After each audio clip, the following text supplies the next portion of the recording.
Hi everybody, so we are in week 7. We are reaching the end. We've got 2 more weeks left essentially, and so before I get into what you have to do, I just want to remind you guys that our course ends October 8th. So if you have any work that you want to resubmit, any missing work, everything has to be in by October 8th. I cannot accept any late work. I cannot accept any emailed work once the course end has passed, and you will not be able to even get into the course or resubmit anything. So keep that in mind. So this week we are talking about analytic geometry. And basically these are geometric shapes, but they're not really shapes because they're not closed shapes. Some of them are, not all of them. But they are basic. So if in college algebra, we very briefly talked about circles.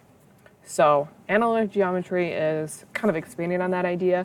We're going to talk about ellipses and what their equations are. So a circle is an ellipse, but an ellipse is not a circle. Sort of like a square is a rectangle, but a rectangle is not a square, that sort of thing. We will also be talking about parabolas and hyperbolas. These are all things these are called conics. We skipped pretty much all of these in college algebra. If you're in my college algebra class, I told you would be seeing this in pre-calc. These do show up again when you take calculus, which is why we're covering these things. So that's what analytic geometry is, basically. So we're starting with lines. 10.1 should be super easy because that should be review for everybody. And then we're introducing you to conics. So we're starting with parabolas, which you have seen before. That's nothing new. So the first 2 sections are nothing new. The new things are ellipses and hyperbolas. So the first 2 sections review, second 2 new things. This week you've got your discussion, your self-assessment, your application assignment, and your journal. You know the standard 4 items. So let's talk about the discussion prompt.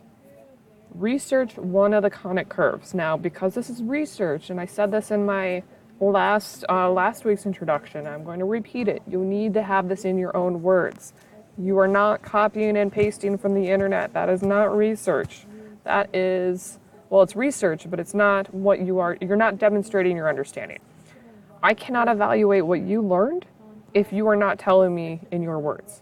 If you're just repeating what a website said, I don't know what you learned. I don't even know if you read it. You could have just been copying and pasting it in and then not even reading it. So when it says research and then it says share, that has to be in your own words. Summarize, explain, but don't copy and paste.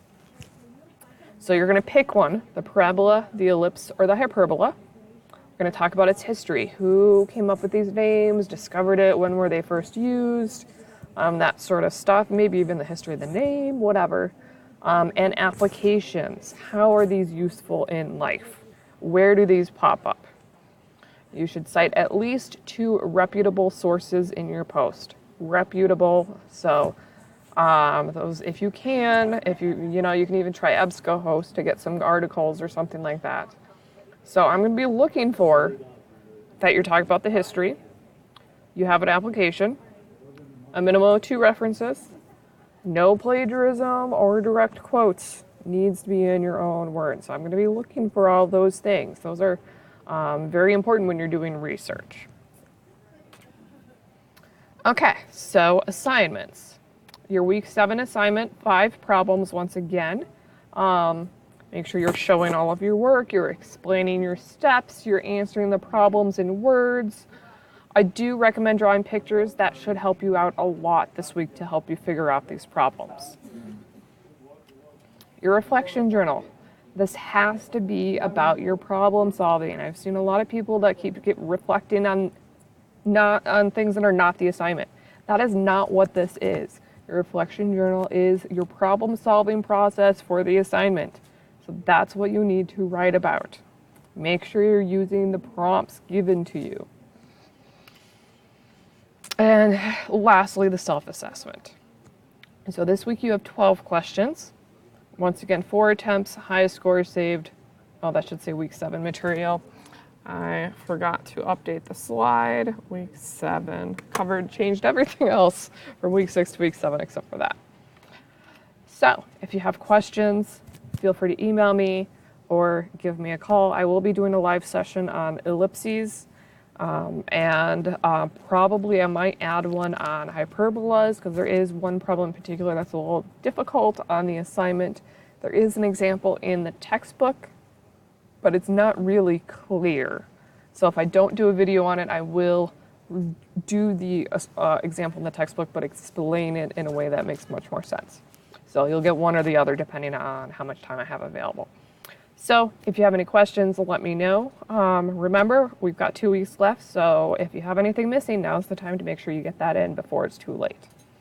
All right, I will talk to you guys later.